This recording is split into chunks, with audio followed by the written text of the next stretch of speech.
No one is in control of their brand anymore. Don't lean on that one platform. Distribution is always the game. You don't want to get cornered by Instagram and Instagram alone and be subject to what Instagram is doing or not doing for you. What you think is valuable isn't necessarily what your audience thinks is valuable. And I think that that's where like one of the biggest mismatches and breaks come, you know, when you're looking at your business and marketing strategy overall. It's like, oh, why aren't people buying this? Why aren't people engaging with this? And it's sometimes because, and sometimes it does hurt.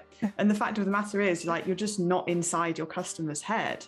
You're not inside your client's head. A lot of people complain about Instagram and the algorithm and, oh, I don't get the reach I deserve.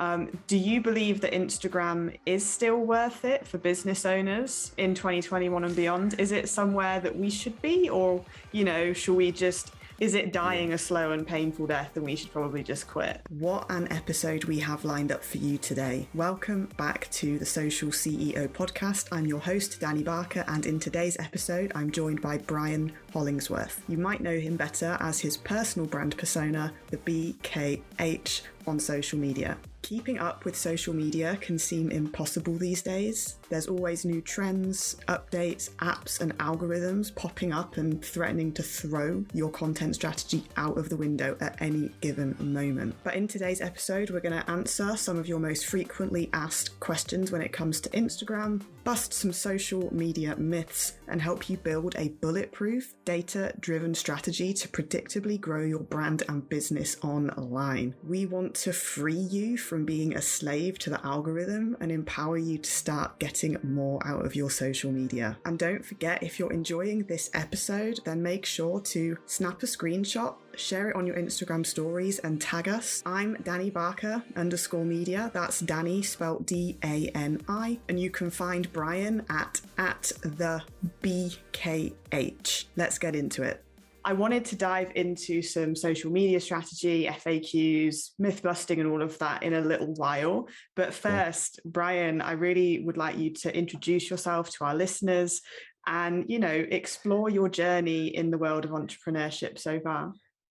Cool. Okay, so I'll take you all the way back first of all. So my trade is a graphic design. I've been doing graphic design since I was about 15, 16. So it's about 15, 16 years. So you can do the maths on what my age is from that. So I've been doing it for a very, very long time. And I've worked with so many different companies all over the world, branding, all this kind of stuff. And then I just kind of ventured and found content because obviously, you know, Instagram and Facebook, Twitter, and all these apps were coming up. And then people were like, oh, we need some content. So me being a graphic designer, knowing how to use like assets, colors, logos, and pictures and all text and all that, naturally just kind of veered over into doing content for these brands. Then about 2016, I believe, I registered my company, but I was still working as a contractor. So essentially a freelancer, so to speak. Then it got cut short because I had a kid and then I needed a job. I needed something more stable. So I got a job for about 18 months, I would say.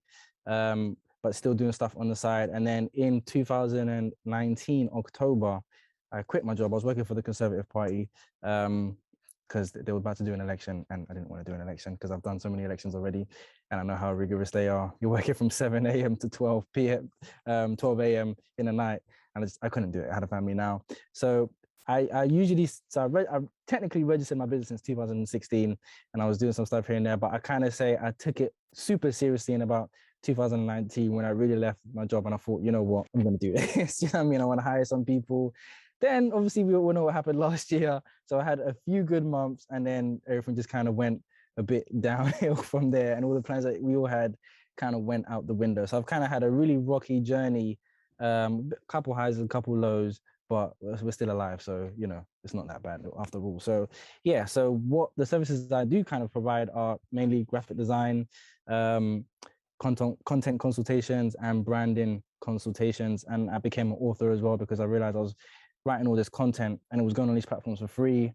And I had so much content and knowledge just coming out of me. I was like, why don't I just kind of store it in one book and I could sell stuff like that. So in terms of the entrepreneurial journey for me, it's been quite up and down, been very rewarding in the sense of like actually connecting with people. Because I was saying this the other day, like I used to be the man just behind a computer in an office somewhere. Nobody knew who I was. Do you know what I mean? I've been doing this for a very, very long time. And I've had some very big clients and some small business clients and some, I worked for the government and the government even in Kenya. So I clearly know what I'm doing. I've been doing it for a while and it's still feeding me. So people must be paying me for something in it. So it's one of those things where it's like, oh, I decided to go on the other side of the camera. And I think I'm still trying to find, I think I found it, but I think I'm still trying to get into my stride as a creator, because I've been behind the camera for 15 years and I've only been, putting content out for the last 3 years. So essentially I feel like I've still got so much more to kind of do as an entrepreneur, because you still got to pick this stuff up. I'm going on doing podcasts this year. Do you know what I mean? At the beginning of the year, I said, hey, I'm going to do loads of podcasts. Started doing video last year. So there's a lot of stuff that I'm just slowly picking up and skills that I'm picking up. Like even just learning how to talk. Like we all know how to talk, but there's a certain way to talk. Do you know what I mean? And even introduce yourself, right?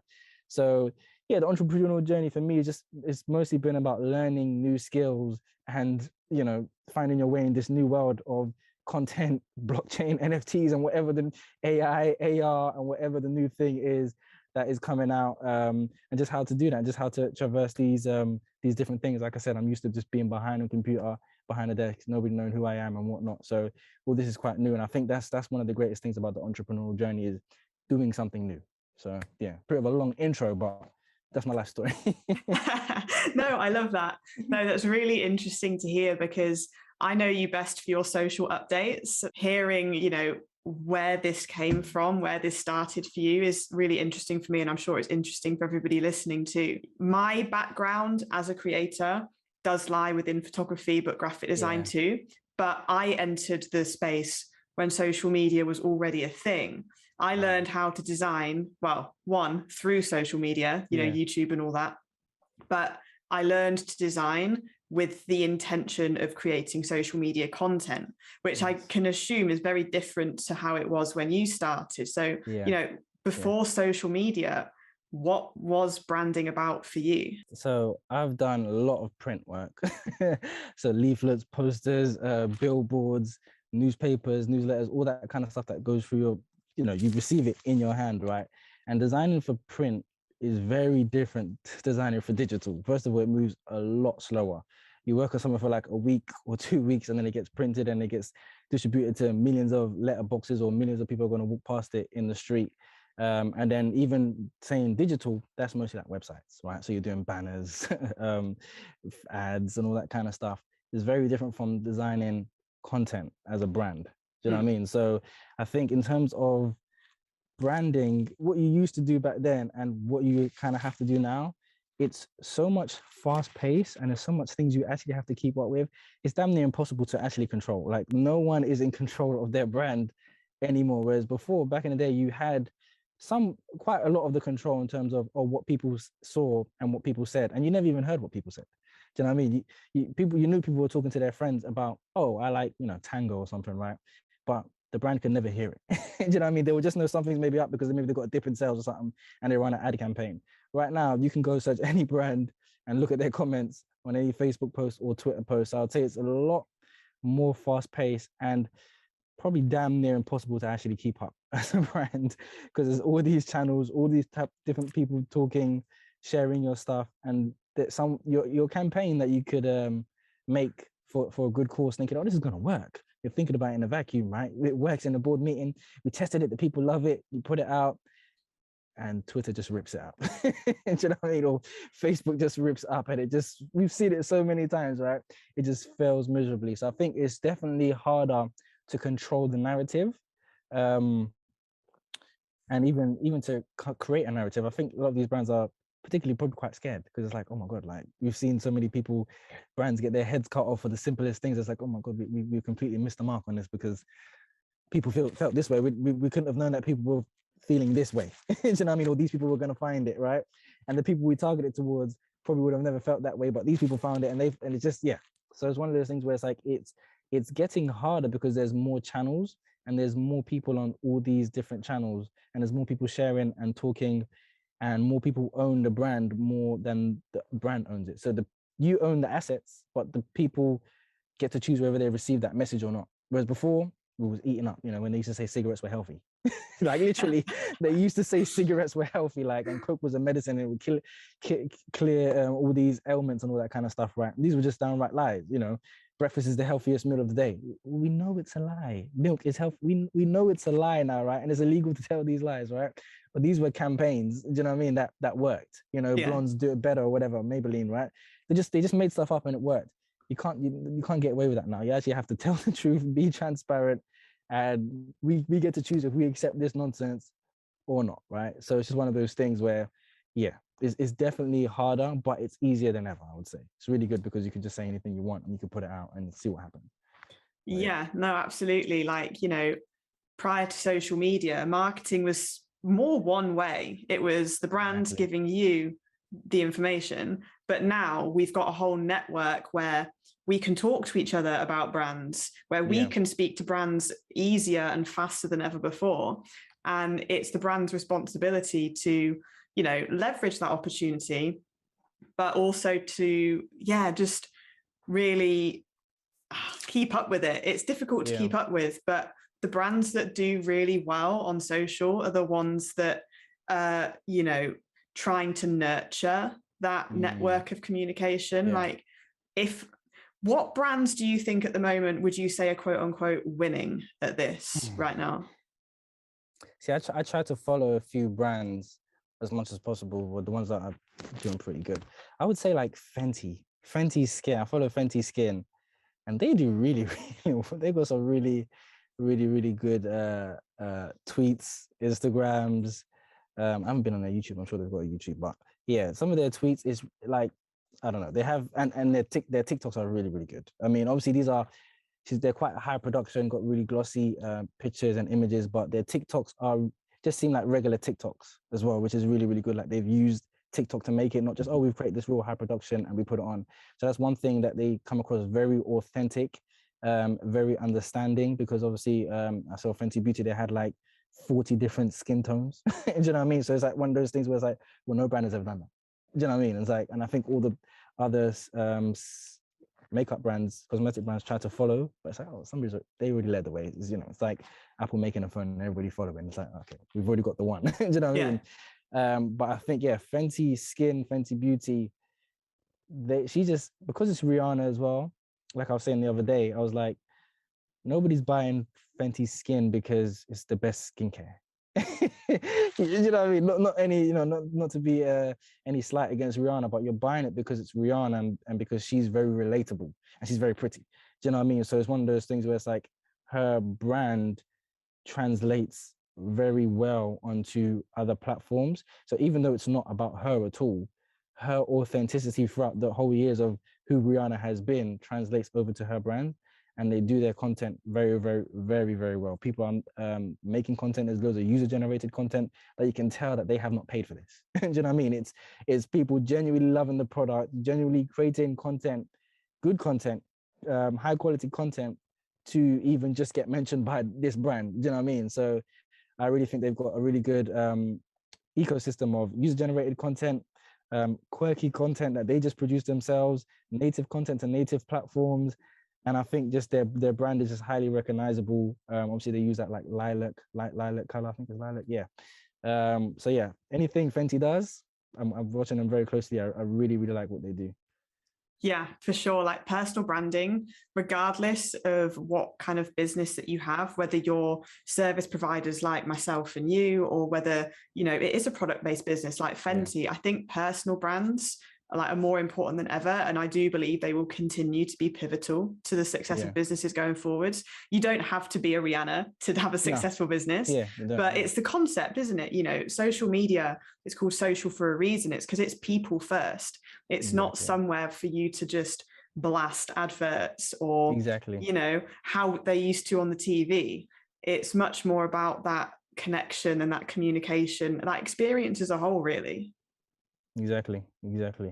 And I don't think a lot of people get that. Like, I was even saying on my stories yesterday, that on my Instagram stories, that I think a lot of founders from especially small businesses don't create their business how they shop themselves. So for instance, we know that I like a good price, you like a good price. Do you know what I mean? Whether it's you find 10% off, 15% off somewhere, everybody, their dog, their granny, and their cat likes a good price. That's just how we are.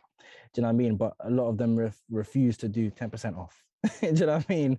Of the first order, or 20 flash sale, whatever. And it's like, I understand that your margins are probably going to be a little bit tighter, but you could mark up your products in a way where it's like you make enough profit to kind of do a sale. Because if you like a good price, if you won't shop at a certain business like Pretty Little Thing or Zara, wherever you shop, Sainsbury's, and you're not looking for a good price, then you can't expect someone to pay the full price for your item if you're always looking for a good price. Do you know what I mean?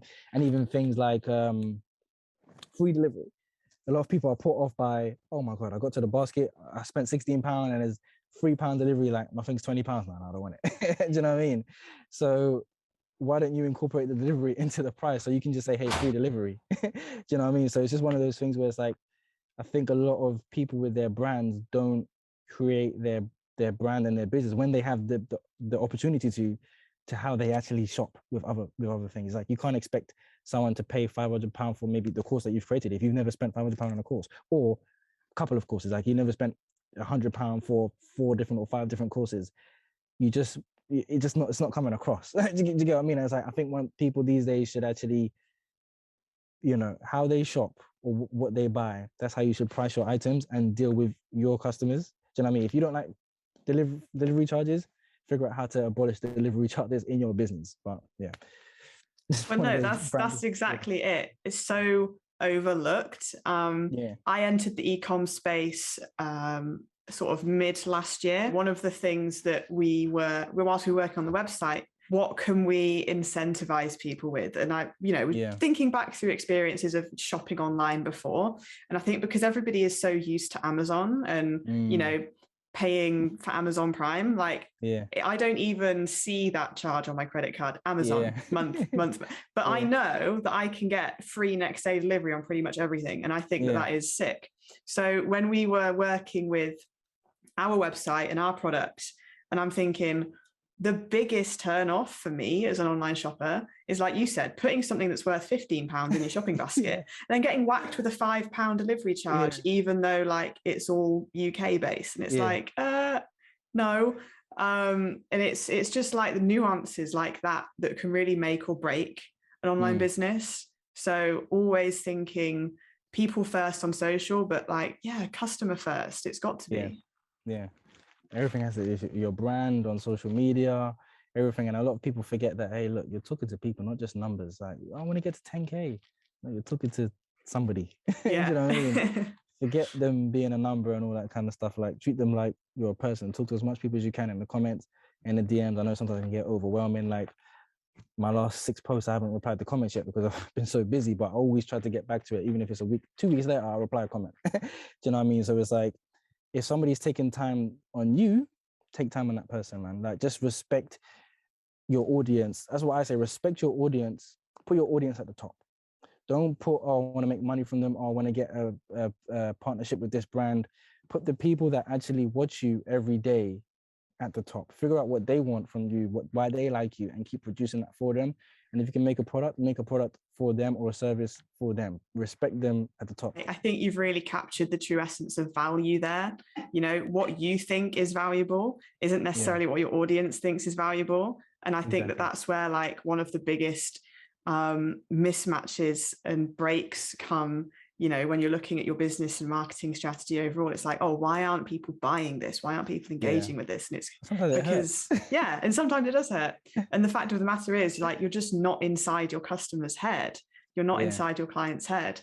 And that can really, make or break a campaign at the end of the day. So flashing it back to 2016, when you said, you registered your business, you jumped back into that entrepreneur seat, what was different that time? What happened in 2016 to 2020? Gosh, COVID, that was a while ago, huh? What happened in that period that really accelerated things for you? Oh man, I've got to take you back to 2012 for that. Bit of a story. So 2011, 2012, I dropped out of uni. So I was redoing my first year because I failed the first year, and let me go back and redo it again. midway, actually a third of the way, I was like, this thing clearly is not for me. Do you know what I mean? I was already working with some clients outside and doing some work outside and, getting to grips with like, doing loads of Photoshop and stuff like that. Then in uni, there was like none of that. And I really didn't think I was really learning anything. And I don't really do well in a learning environment like schools. I like to learn just from reading and at my own pace, which is usually quite fast. Do you know what I mean? So when I'm in a class, I feel like I'm slowed down. But so I quit uni, started a business with who I thought was my friend. he was my friend at the time. Turns out we was doing this business, I was doing all the work, and he was stealing money. This was 2012, and the business wasn't even registered. And I was like, hey, let's register the business, He was a bit older than me, so he was like a big brother. And then he was like, no, because I have to do all this tax stuff and this, that. And I just kept saying, hey, let's register the business because I wanted it to be a real business. Come to find out that he had registered the business behind my back in somebody else's name. And he was like taking money from the business because obviously I was doing the work and he was doing the business. So that just, it was going downhill from there. So I was doing graphic design and I was also teaching graphic design. So I taught like about 750 plus students through Groupon. And the other one, I can't remember what it was called. It's like Groupon, but it's just another name. We got clients through the customers through there. And we did like 12-week course and like a day taster course and 3 days and all that kind of stuff. And I'll teach people how to design. Anyway, that was all going down and that was all slowly going down and collapsing because I just obviously found out he was stealing money to go and fund another business. Anyway, so long story short, and then my sister unfortunately died in 2013. And I think that was where it was just like, okay, cool, I'm not doing this anymore. And I kind of even checked out of life. Up until then, I never stopped designing. And I stopped designing for I'd say about 18 months. I went to work retail. I was stacking shelves in Marks and Spencer. Then I went to Sainsbury's and I just kind of kept getting that feeling where I was like, I have to get back out of here, man. Like I have to go back and design again. Do you know what I mean? So fixed up my portfolio, got a job in TFL. I got fired after 9 months because the manager just didn't like me for no reason. So yeah, he was stopping work from getting to me. People would request me on projects and he would literally go into a computer and take me off the request because I had a friend in project management. She would tell me that. Anyway, it turns out I was sitting next to a guy who I was supposed to be replacing, became good friends with him. I was even talking to him the other day. He was like, why are you even taking a permanent job? Like, why are you even here? Like, you're actually better than this. Like, you should go and get a contract. He's like, they pay me £400 a day. Do you know what I mean? So I'm getting double your pay and you're replacing me. He's like, you should go and do contract. And I never heard of doing a contract. So he was like educating me. Do you know what I mean? Anyway, long story short, I got fired. It turned out to be one of the best things ever anyway, because I wasn't doing any work while I was there because he kept taking me off work. Got hired 2 months later. I got hired by the Conservative Party. Was there, contract on and off for like 2, 3, 4 years. Then 2016. So I was, funny enough, I was still hanging around these friends after they stole my money, and I think it was due to my sister dying, and I got very lonely, and I just kind of clutched onto straws to the nearest people there, rather than. So I was about to leave, but then like stop hanging around with this group of friends. But then my sister died, and those were the only friends I had. So even though they weren't even helping me get through the death of my sister, I was just holding on to them because I was lonely and they were the only people that were around. Anyway, so fast forward to about 2016, I'd left with the help of my now wife. She came into my life, kind of rescued me, so to speak. I was still in a dark place, and I just left. And as soon as I left, like the day after, I registered the business. I registered the business because since 2012, I wanted to register a business. Do you know what I mean? So as soon as I left and just came out into the world and was getting up again, and after working in TFL and Conservatives, I realized that I could be a business. And obviously I was contracting, so I had to start up a business anyway.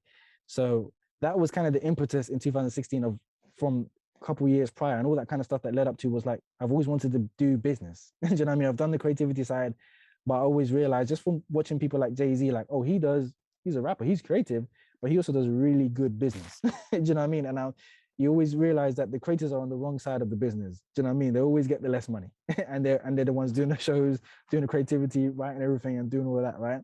They're always performing, but they get no money. It's the guys behind the desk that get no money. So I kind of wanted to strike the balance of doing both, just like Jay-Z. Really great at business, really good at rapping. Do you know what I mean? Really creative. So that was kind of the inspiration for starting the business and just taking it from there. And I started contracting and doing a lot of freelance work for different companies. because that was the first thing I did. And I started to decide, okay, I need more people. I want to do something different.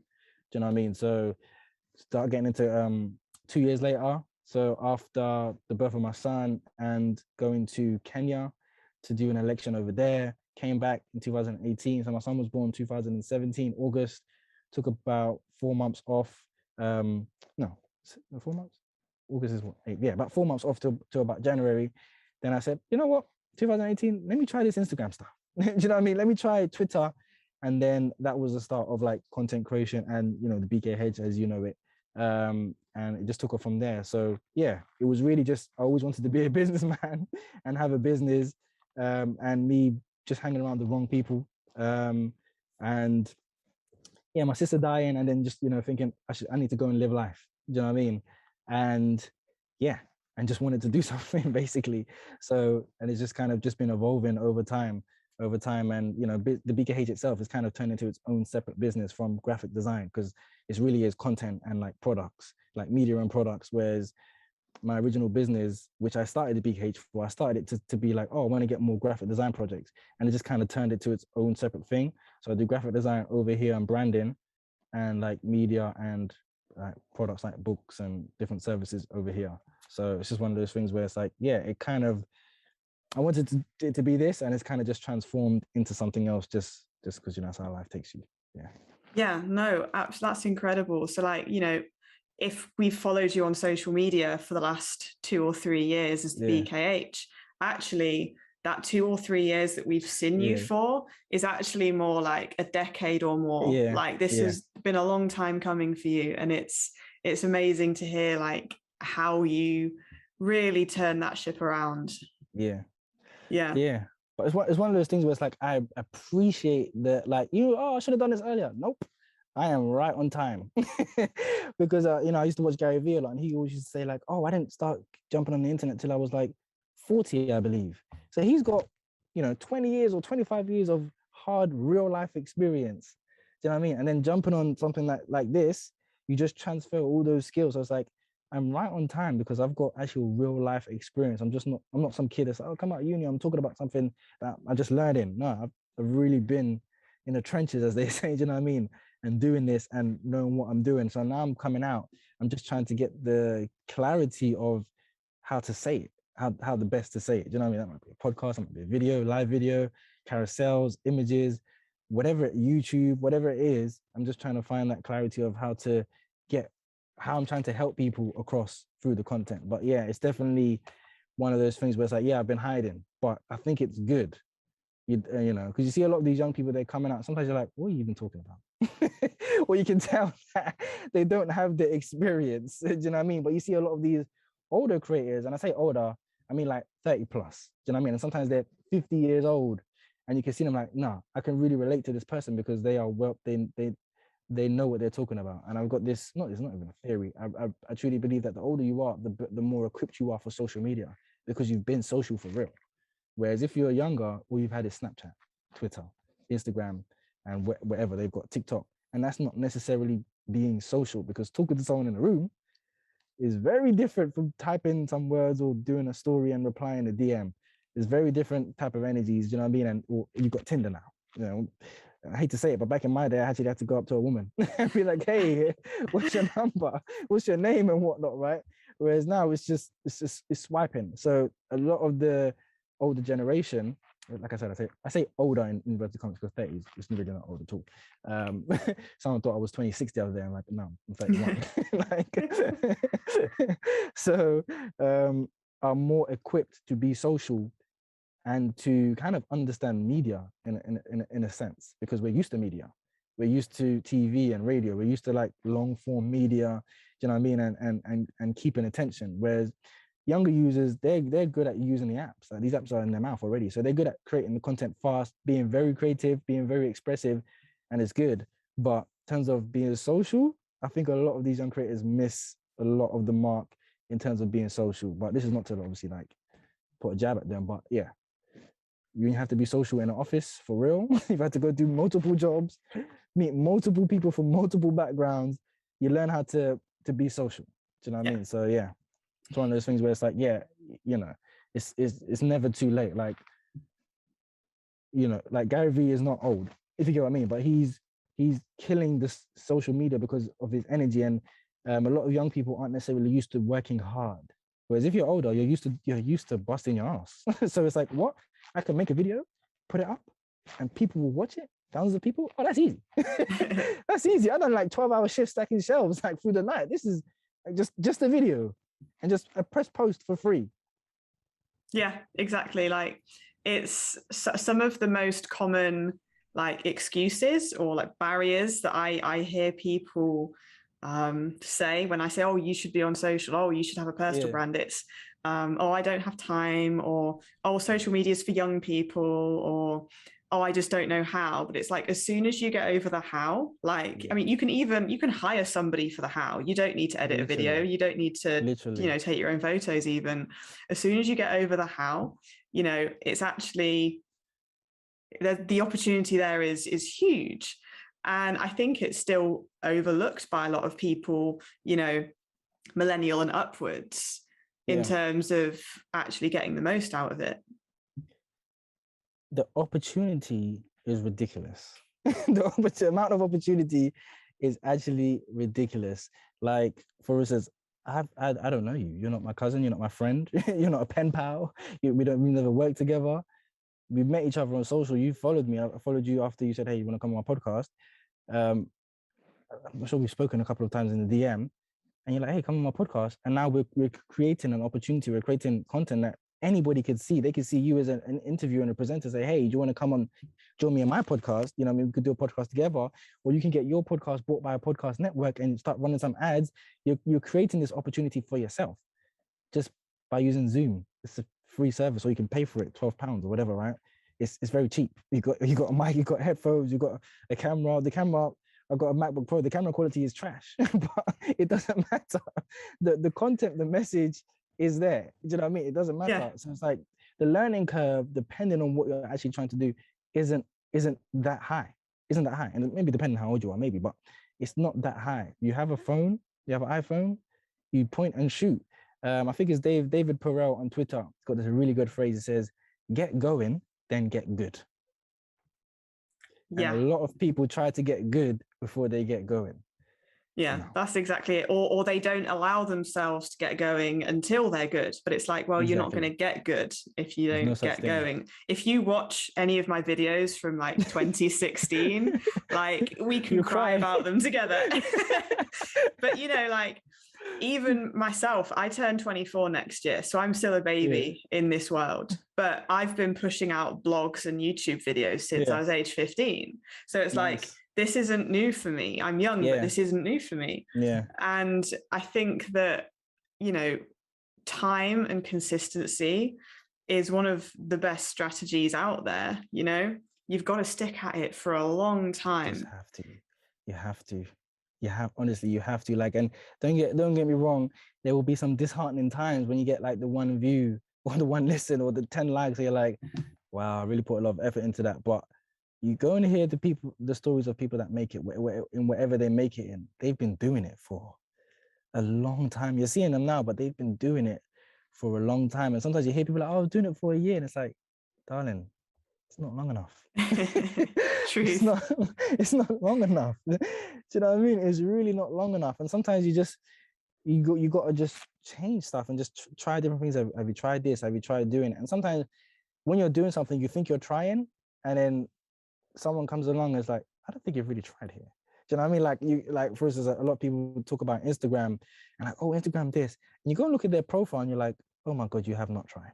Have you done an IGTV? How many times have you gone live? How many times have you posted during the week? How many reels have you done? How many stories do you do? How many times do you spend talking to people in the DMs? How much comments do you reply? You posted like 15 days ago and you're complaining about Instagram, or you tweeted like once a week, or you posted that Facebook post in October 2020. What you think is trying sometimes is not actually trying. Yeah. And it's just one of those things where it's like, even if you're going to the gym, oh my God, my gains ain't coming. Are you eating enough? You know what I mean? So sometimes what we think we're doing is not what we're actually doing. And that's okay, as long as you are self-aware. Yeah. As long as you're self-aware to what's actually happening.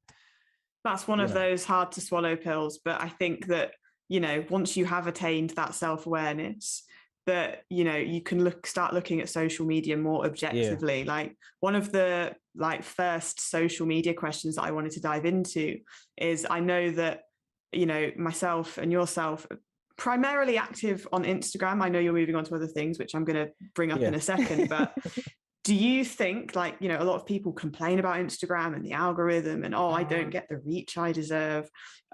Do you believe that Instagram is still worth it for business owners in 2021 and beyond? Is it somewhere that we should be, or, you know, is it dying a slow and painful death and we should probably just quit? I absolutely love Instagram, and I would still say yes. So nothing's perfect. You could be in a marriage, you could be in a job, you could have your kids, but everything is still subject to some kind of criticism. So as much as I love Instagram, I'll still give it criticism, because it's like, that's why, because I love it.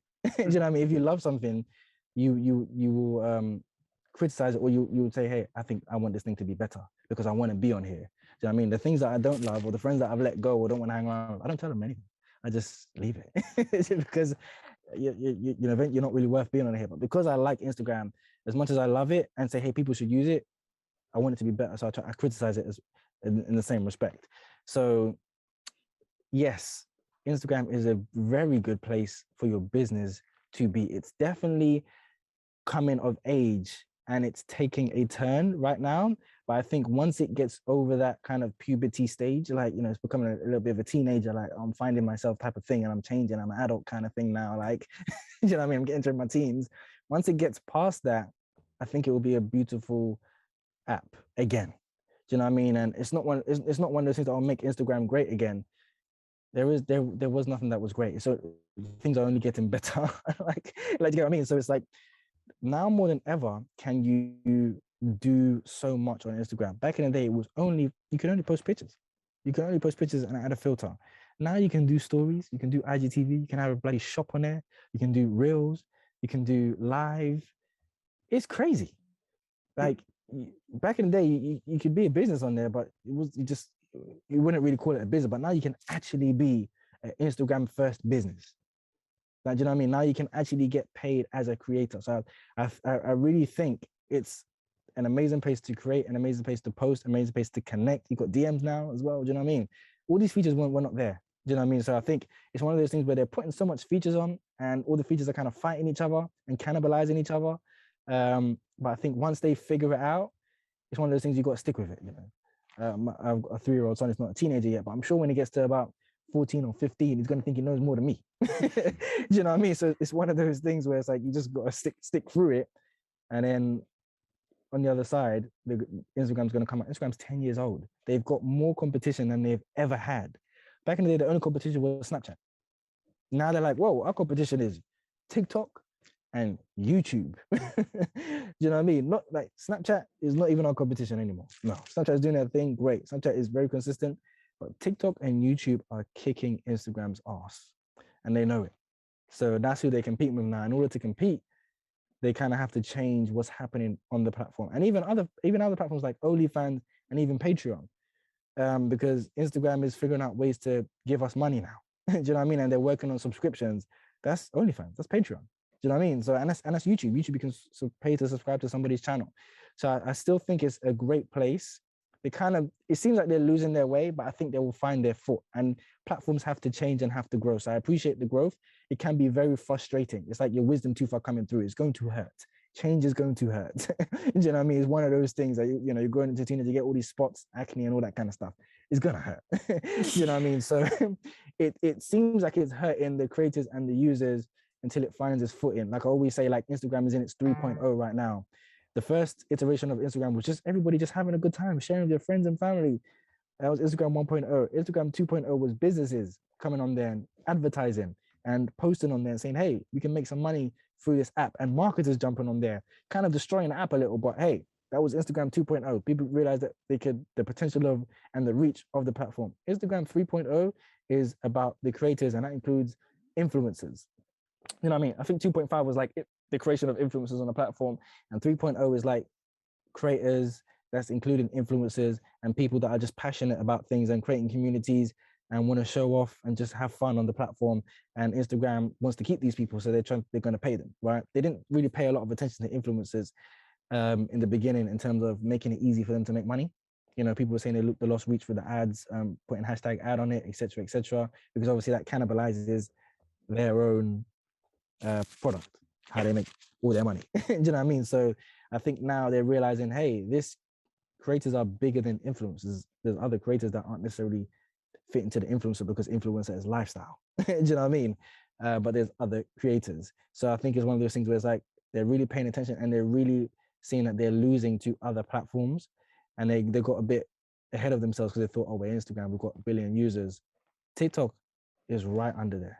TikTok has got more downloads, more watch time than any app right now. So it's like they're feeling the heat a lot from, again, even paid OnlyFans came up last year. People want to pay for content. Do you know what I mean? It's just one of those things. Patreon and OnlyFans just blew up last year. Even Netflix. Do you know what I mean? People want to pay for content. If Instagram don't allow these content creators to get paid very easy, like YouTube have been doing since 2007 with the ad revenue share, and YouTube have like 10 ways to pay somebody. Do you know what I mean? So they need to hurry up. But it's still a great app to post on. But I wouldn't say at this moment in time, like, put your heart and soul, don't lean on that one platform. Distribution is always the game. You don't want to get cornered by Instagram and Instagram alone and be subject to what Instagram is doing or not doing for you. Like, you never want to do that. Do you know what I mean? So get 2 jobs, get into another platform and work for that platform as well. But I still think it's a fantastic, because it's just a variety of things you can actually do on there. Do you know what I mean? So with YouTube, you just have to post videos. That's just it. Instagram, you can post pictures, you can post carousels, you can post videos, you can post stories, you can do live. There's so many options. And I think there is no platform that has that variety, apart from Facebook. But I don't think Facebook is even social media anymore. That's like its own planet. So there isn't an app with that much variety on it. And that's why I like Instagram. But yeah, it's going through some puberty, man, but we'll get there. Yeah, no, for sure. Like, I'm totally with you on that one. Instagram definitely gives me the variety as a creator to enjoy everything that I create. And it can seem overwhelming to think of all of the different things that you could do with it. But, it's about trying and testing. One, what do you enjoy to create?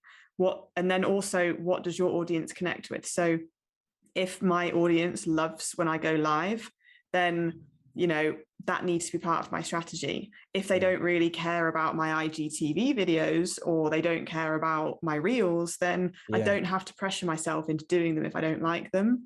But I think that there's 2 really key learning points here for business owners, entrepreneurs that are listening. Is one, that yes, social media platforms, they change all the time.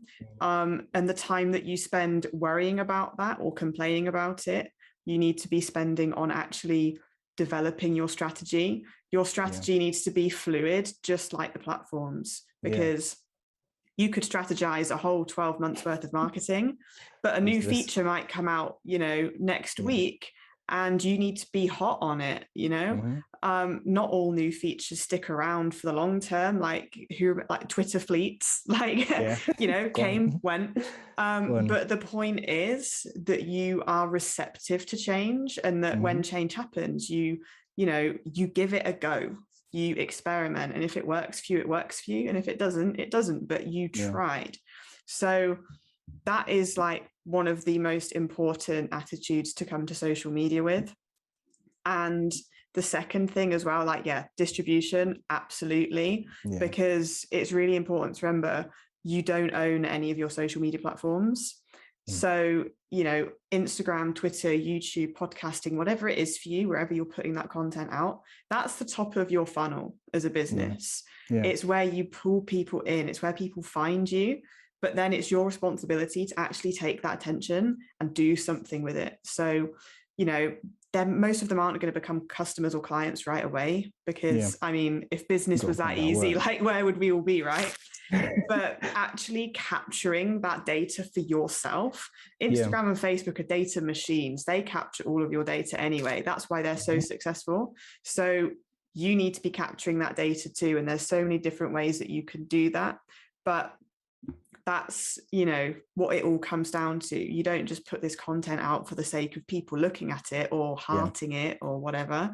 You know, how does it actually translate into data for you? I love data-driven marketing. I'm such a geek.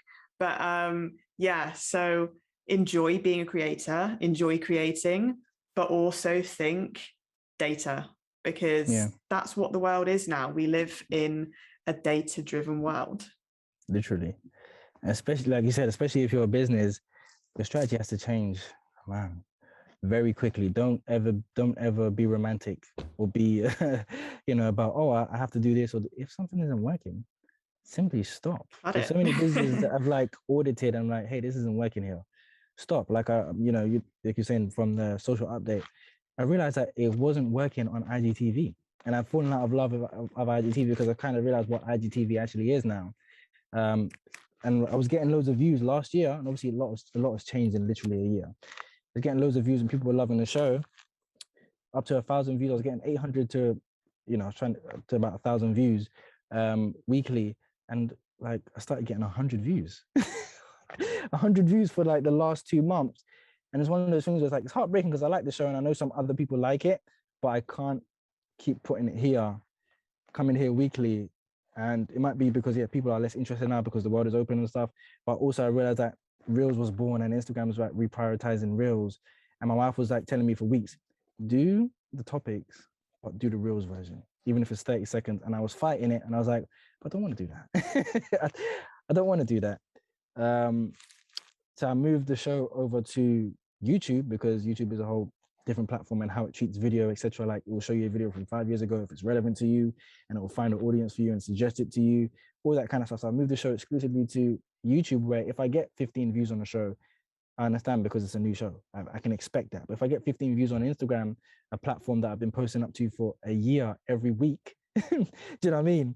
Every week for a year, and I'm not getting any play, and the views have only gone down from literally 1,000 to 100. You have to punch yourself in the face and be self-aware and give yourself that realness that it's not working here. I've done about four reels now, 5 reels, based on some of the topics that I think would be great. 5,000 views, 4,000 views that I was never going to get for the IGTVs because there was just no discovery for IGTV, right? So it's just one of those things where it's like, you have to do what you have to do. It doesn't matter what you like or what you don't like. If you are subject to these platforms and subject to people on these platforms, because it's not only the platforms, it's the audiences that you have on these platforms, especially if you are a business, you need to adjust and adjust very quickly. Do you know what I mean? That's the best thing about being a business, that you can just turn quickly, especially a small business. You can just turn quickly. If you're a bigger business, you have to go up to 3 different departments and get this signed off and get that person to say yes or no. If you're a small business, you get to just turn the car when you want to turn the car, right? But the best thing about being a business is that you have to adjust. Just like, you know, when we had the sugar tax and all the drinks started tasting awful. Do you know what I mean? Businesses adjusted, say, hey, this thing is coming, but we're not going to lose out. We're just going to adjust. So it's one of those things. Every business has kind of adjusted to social media and even online and stuff like that, right? We all have to adjust. So as a business, don't bother complaining. If you've got someone to consult with, do you know what I mean? Or whatever, figure out how, I keep telling people in my DMs all the time, hey, where's your reels? Your product is perfect for reels. Figure out some reels. Do the reels. And I had to swallow my own advice. I had to go and do some reels. You know what I mean? So it's just do what you have to do. Do you know what I mean? It's just one of those things as a business person. So yeah, definitely update your strategy, change your strategy, and just do what you have to. Got to do more videos. Hey, let's have fun.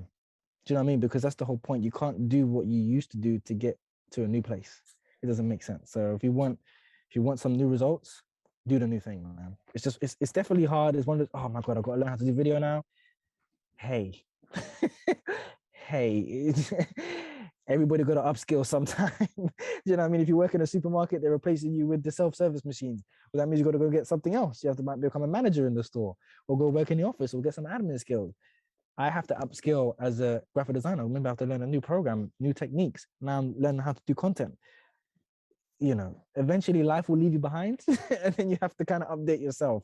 But the beauty of it is that the tools are here, the education is here, people are giving free education. and it's all available to everyone. So it's one of those things where it's like, just change quickly because you can. Do you know what I mean? And all these things are here, just all of them are opportunities. Reels is an opportunity. IGTV's live and anything else, Twitter, Facebook, Pinterest, these are all just opportunities. So the sooner you grab them, the sooner you can start winning. Because if everybody starts doing it, it gets crowded and it's harder. So as a business, if they're showing you like, hey, do this, do that. Simple. Yeah, that's absolutely it. It's striking that fine balance between like the macro strategy, the bigger picture of what it is that you want to achieve, and the micro of how we actually going to achieve this. Like your why as a business owner, that should be solid. That doesn't change. Like, you know, why do you want to help people? Why do you want to share this product? Right? Your mission is solid, you know, and the goals that you want to achieve for your business, they're solid too, but it's the how are you going to be showing up? Where are you going to be showing up? That's the bit that needs to be fluid, because it changes. It will change all the time. So you know that, you know, you wanted to push out this valuable educational content, and your vehicle was originally IGTV, and it was great, but it stopped being great. So you changed it. But the underlying intention and the result that you're trying to achieve, that's still consistent. And I think that when you look at it like that, it's you can kind of be at peace with whatever happens, because you know that if your engagement tanks or things start going in a direction that you know, not so happy with, you can actually steer back up. You can flip that around just by doing it a different way. And even in saying that with the show, so you have to, like, sometimes you're just standing in your own way, and you just have to let go of the way that you think it's going to happen, and let it happen. Because you have these plans and you have these goals that I'm going to do it this way and this is how it's going to happen. I promise you it will not happen that way. So for instance, like, I invested heavily in IGTV, and even if I move the show over to YouTube and let's say the show is not a big hit, right? I may make another show that becomes a bigger hit, and then, you know, I get explode up from that or whatever, or not even explode, or just get, you know, sponsored, or just get appreciated from that show. The hours I put into the social update helped me with the new show. Do you know what I mean? Because I got to talk confidently on video. I got to find and connect with people. People liked what I was about, and though it may not get a lot of views, it's preparing me for a bigger picture. And that's why I always say, like, just create the content and don't worry about if it's doing good or not. Data is great, but you're doing it for yourself first because you want to do it. Second of all, there is a bigger picture. Put the video out. Even if it gets 100 views, guess what? One day you might be on a radio. One day you'll be on a podcast that's being recorded on a video. One day you might be on Good Morning TV. One day you might be in a studio doing whatever, right? And you would need all that practice that you've been doing, and it will just fall in place. And that's what you're doing it for, because it's bigger than, oh, this one post going far. No, hopefully you're trying to get to somewhere else. Do you know what I mean? That is not just maybe this podcast or this one show. It's I'm trying to go for something bigger. When you realize that, okay, cool, I'm ready to open the door and do something different because the way I've been doing it isn't really working, everything opens for you and you just walk through the door. Do you know what I mean? It's one of those things where it's like, get out your own way, and the plan you have, if it's not working, please just change it. Do you know what I mean? This happened to me last month. Do you know what I mean? And this month again, I just moved the thing over exclusively to YouTube, and I'm you know, if it's not working, change your strategy. That is the beauty of life and doing business. You can change something and you can have the resources just open up to you just almost instantly. I've got a new phone. I've got better videos. Do you know what I mean? I've got more videos. So it's one of those things where it's like, just allow yourself to do something new and do something different. And you would see infinite possibilities and opportunities just open up to you. Well, yeah, just you have that. You have it. Do you know what I mean? So it's one of those things where it's like, don't be so caught up on, oh, I must use Instagram. Nah, man, your thing could be Facebook. You know, you could be going, your thing could be Pinterest. You know, you could be living a vida loca on TikTok. There's too many options for anybody to be crying about one platform or one strategy or one goal or one plan. Change the goal. Sometimes I want more followers. Like right now, I'm really stuck in a rut with my followers. It will not go over 5,060 for like the last 2 months. But what does that mean? That means I have the opportunity, instead of to try and chase followers, is to talk to them more, serve them more, and see where I get. Do you know what I mean? So it's like, stop swimming against the tide. Yeah. It's telling you something. You're forcing it. You're not supposed to be going this way. There's something else you're supposed to be doing. So if it's just not working, if you're going live and 2 people show up every week, maybe it's just not lives. Maybe do IGTVs. Do you know what I mean? Maybe go on YouTube. Maybe do live on TikTok. There's too many options for you, for any one business to be sticking to any one way. And I think that's the beauty of it, man. I think that's the hardest lesson that we will have to swallow and follow. Do you know what I mean? It's not working. Oh my God, I wanted it to work. You can change. That's exactly it. One of my clients summed this up really well in a specific relevance to personal branding. He said, my personal brand is my forever project. And this is a guy that didn't start creating until he was in his 50s. And he's like, but I still see it as a long-term investment. He said, I want to be creating for years, for decades still. Life expectancy is what, 80s? He's got 30 years left. Exactly. And that's my whole life. And you can only see it like that if you let go of the one platform or the one strategy or the one post that you're putting out today. You've got to let it go of the little things and see it as one huge and always evolving project. And I think what a lot of people and businesses would do, and even just people, personal brands and stuff like that, is that if a post underperforms, they'll like take it down or hide it or whatever, right? It's part of you. Right? The only time I've ever done that is when I think maybe I posted it at a wrong time, like I posted it when Love Island was on, or I posted it on the weekend, and I think people would really like this post, so I post it another time. And sometimes I post it, I delete it and I post it another time because I think just posting an optimal time for people to grab it, and it still doesn't do as well as I thought it would. Well, there you go. The post just wasn't as good as you thought. It's just one of those things where it's like, you're putting out so much content, you can't possibly think that every post or every piece of content is going to fly to the moon. Yeah. You know what I mean? Whether you're putting out a business post or whatever, it's going to be so up and down. And some of the posts is like, just create because you still have to kind of get it out of you. So post it for you. Like, data is great, but look at the data. It's like, okay, people don't like it. Okay, I won't post something like that again. Fair enough. But I still had that idea and I wanted to see if that idea would work out there. So you're never going to be able to predict which ideas are going to work. Like that's one thing as well. With, business, personal brand, you create an idea, make sure you think it's really good first of all. You know what I mean? Put it out. Some of the worst ideas I've had, or the most nonchalant ideas I've had, I've gone far. And some of the ideas like, no, this is a really good take. People are going to love this. Just like any musician would tell you their favorite song on the album, but then the single that everybody likes, they're like, oh, this is just not my favorite song, but the deep introspective song that they liked, it's never going to be the song that everybody likes. So it's just one of those things.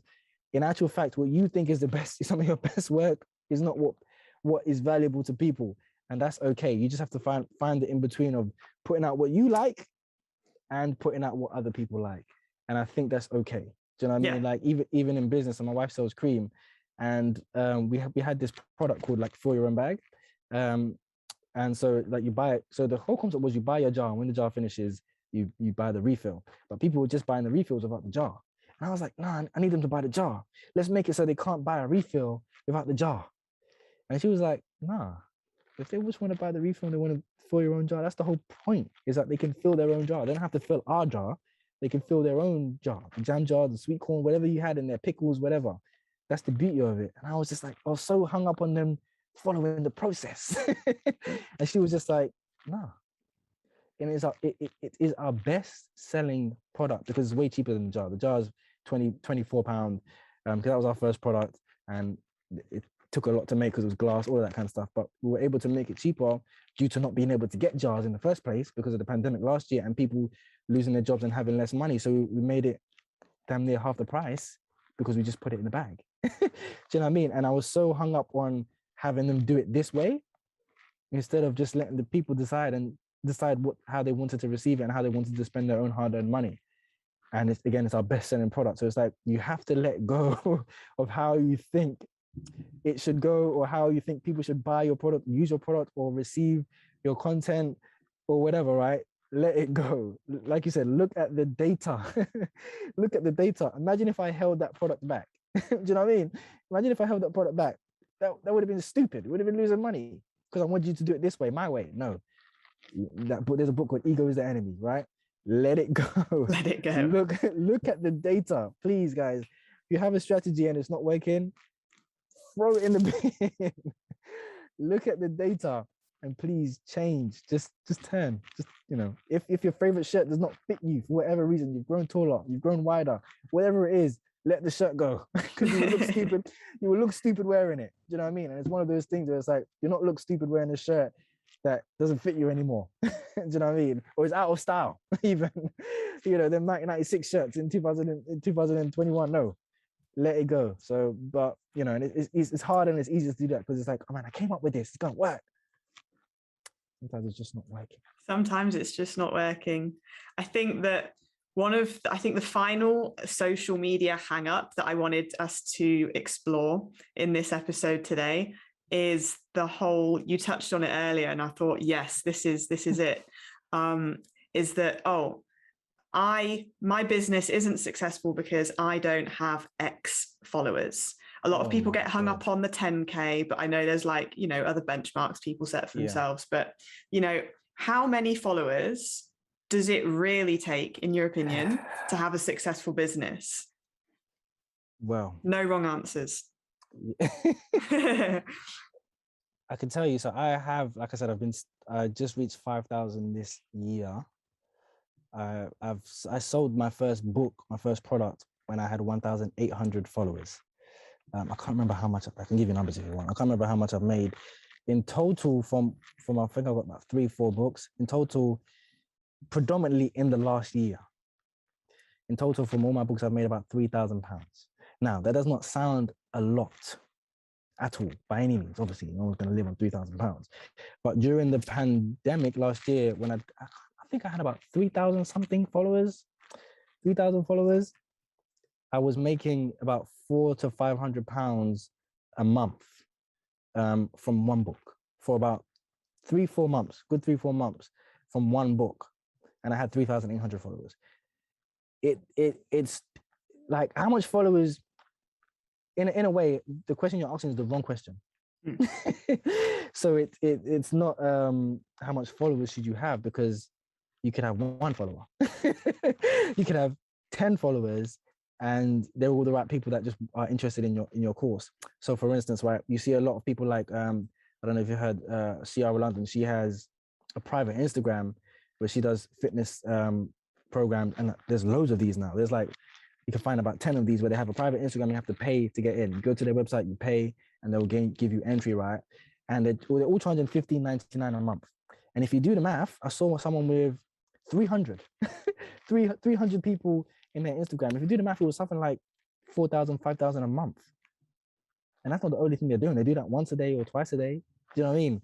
And then they get to still do their clients. So if you're making 3,000, 4,000, 5,000 a month from having 400 people on a private Instagram for $15.99 a month, I don't know about you or where you live, but 4,000 a month is money. Do you know what I mean? So how many followers is the wrong question.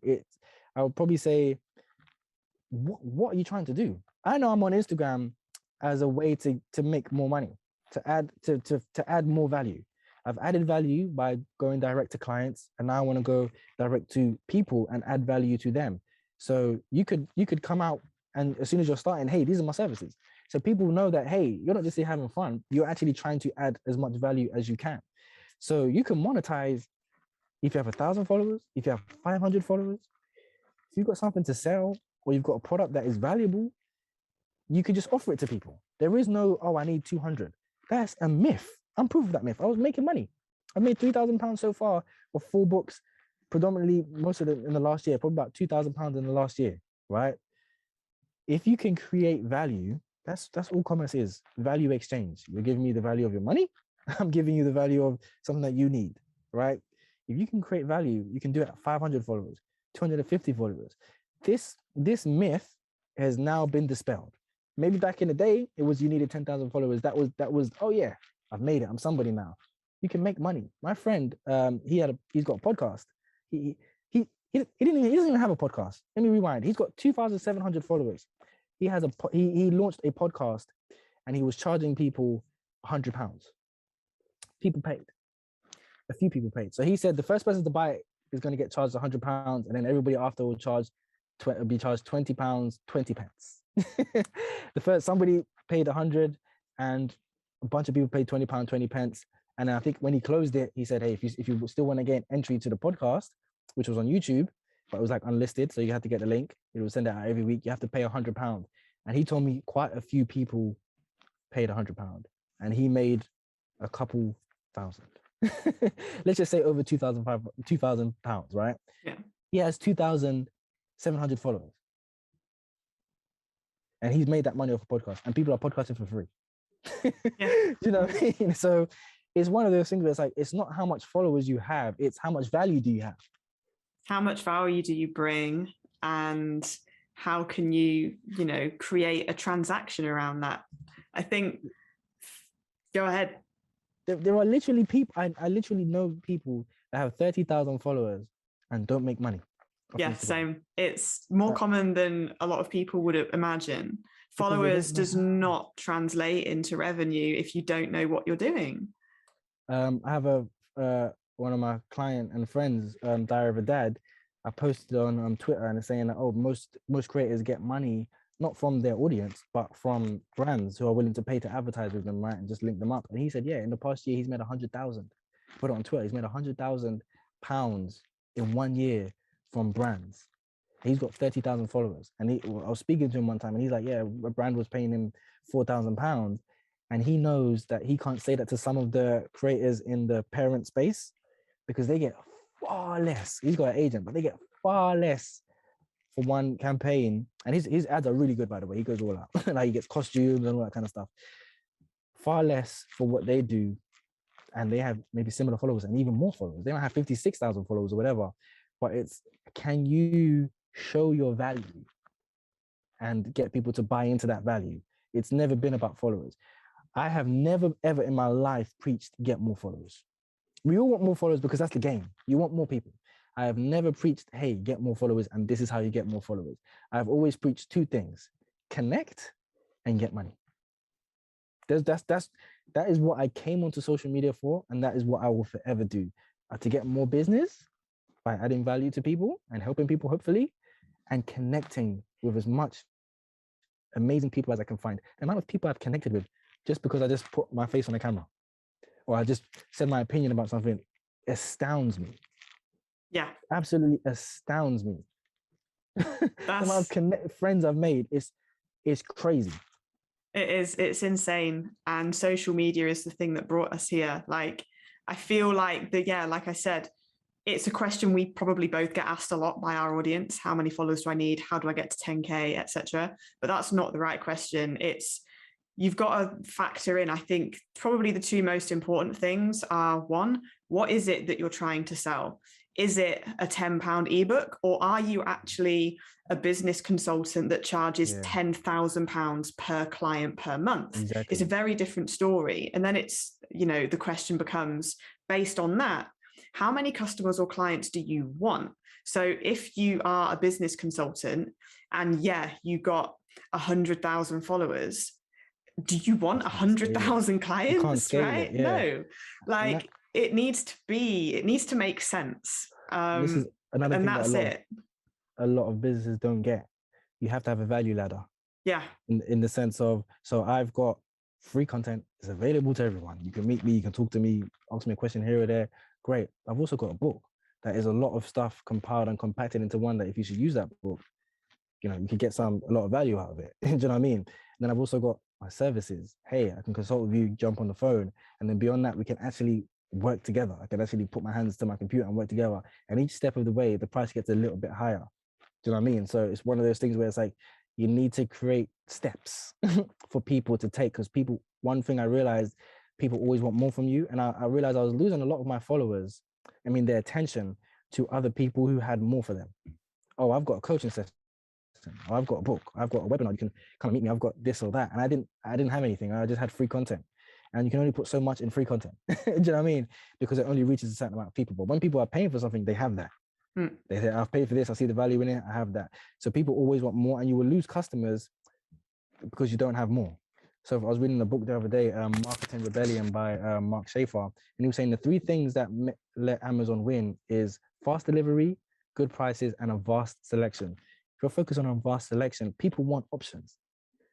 We all want options. That's why they make the trainers in all kinds of colors, the clothes in all kinds of colors, the makeup, whatever it is you're buying, people want options. So yeah, free content is great, but can I get an option of getting something else? Can I talk to you? Can I have an audit? Can I do this? I'm not saying create 16 different products, but there has to be, hey, if you want more, there's this. If you want more, there's this. If you want more, there's this. So, and I think that's just the beauty of what these platforms allow you to do, as using free content as an entry level thing. Always give more, because you will lose attention, because there is, okay, he's just repeating himself now, but there isn't any extra depth. If you charge for something, you're letting people know that you have extra value that's worth money. Oh, he's got more. Okay, so if this is free, what's he got over there behind those doors? Do you know what I mean? So it's one of those things where it's like, yeah, always have something else to give, because there's somebody that's willing to pay for it.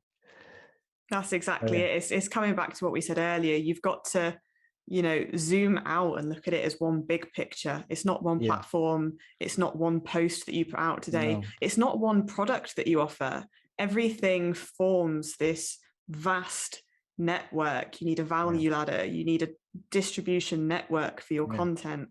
It all feeds into a funnel. Like there's so much more to it beyond the surface. And I think that that's where the magic happens, and you've got to embrace it, like we said. So I feel like this has been a really valuable episode for our listeners, and there's lots of like nuggets in there to take away. But if you wanted to leave the listeners with just one thing that they can take home and actually do, what can our listeners do today that's going to set them on the path to be more successful with social media as a business owner? All right. I would say punch yourself in the face, metaphorically speaking, not literally.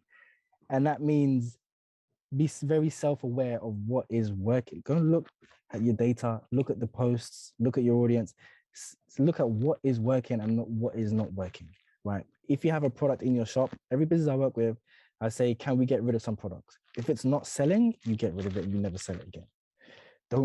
Don't be sentimental about your strategy. Look at what's working, look at what is not working. It's okay to get something wrong. And secondly, don't be too hard on yourself if it's not working. Give yourself that grace of like, hey, I tried something I thought was a good idea. It didn't work. Cool. Sometimes it breaks your heart. Trust me, I've been there. But be very fluid. Be as fluid as you possibly can. You know what I mean? Be Mr. Fantastic and just weave out and weave in. You know what I mean? Change when you have to change and update. The current landscape allows you to do that very, very easily. And that's just the advice I'd give to anyone. No, that's awesome. That's exactly what I'm sure that people needed to hear today. So it's been really, really good to chat with you today, Brian. You. And what's the best place for people to connect with you? Should I say Instagram? probably Instagram, because I chat a lot on Instagram, but I'm everywhere. TheBiggerH.uk is my website. You'll find everywhere I'm on the internet over there. Anything I've ever posted there, predominantly I'm on Instagram, Twitter, and YouTube. So just type The Bigger H and you will find me. So yeah.